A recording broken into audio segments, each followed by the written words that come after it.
Hello दोस्तों। आज की कहानी का नाम बड़ा ही दिलचस्प है। महंगे आटे के सस्ते पराठे। अब ये कैसे हो सकता है भला कि कोई चीज महंगी भी हो और सस्ती भी। चलिए इस कहानी के जरिए इस पहेली को सुलझाते हैं। तो कहानी की शुरुआत होती है सुधा से। वो इस घर की कह सकते हैं मुखिया है और उनका एक ही नियम है, बड़ा सीधा सा। इस घर में वही होता है जो मैं कहती हूँ।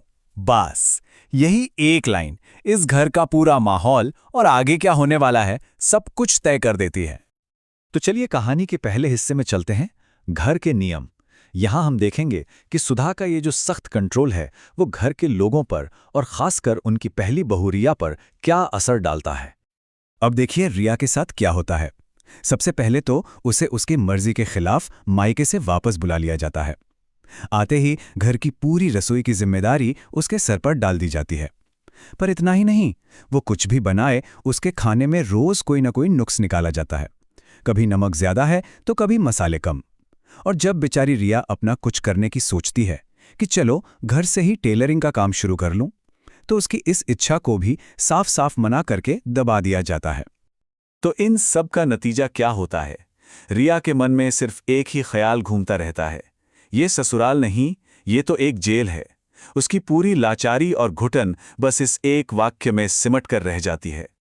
पर कहानी में ट्विस्ट तो आना ही था, और ये ट्विस्ट आता है घर में दूसरी बहू मुस्कान के आने से।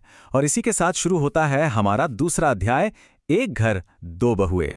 अब घर में एक अजीब सा दोहरा बर्ताव देखने को मिलता है। एक तरफ रिया है जिसे टेलरिंग का काम करने से मना कर दिया गया। क्यों? क्योंकि हमारे खानदान में ये सब नहीं होता।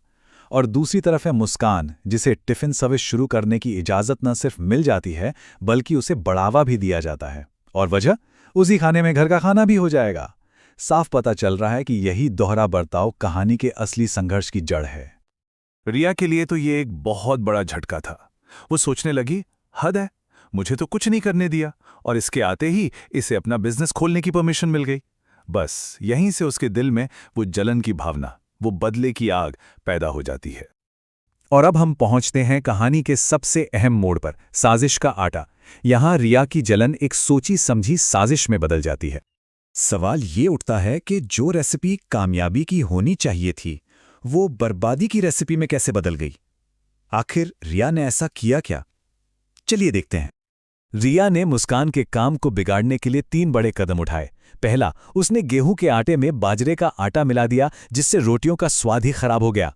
दूसरा, उसने दुकानदार से साठ गांठ करके आटे का दाम बढ़वा दिया और मुस्कान से झूठ बोल दिया, जिससे मुस्कान का मुनाफा कम हो गया। और आखिरी बार उसने आटे में पीसी हुई मसूर की दाल मिला दी।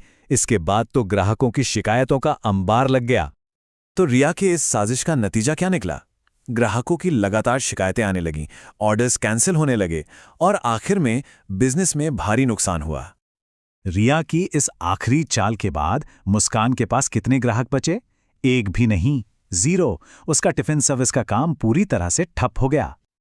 लेकिन कहानी यहां खत्म नहीं होती, बिल्कुल नहीं। अब हम आते हैं आखिरी हिस्से में, जो हमें वापस कहानी के टाइटल पर ले आता है, महंगे आटे के सस्ते पराठे।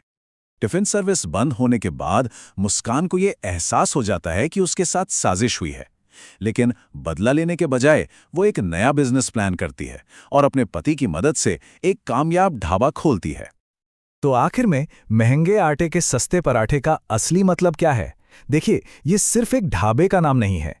ये इस बात का प्रतीक है कि कैसे साजिश को भी सफलता में बदला जा सकता है। ये उस महंगे मतलब मिलावटी आटे को, जो एक जहरीले माहौल से मिला था, उसे लेकर एक कीमती चीज में बदलने की कला है। ये कहानी सिर्फ हार को जीत में बदलने की नहीं है, बल्कि ये भी दिखाती है कि कभी-कभी दूसरों की बनाई रुकावटें ही हमें एक बड़े और बेहतर रास्ते पर ले जाती हैं।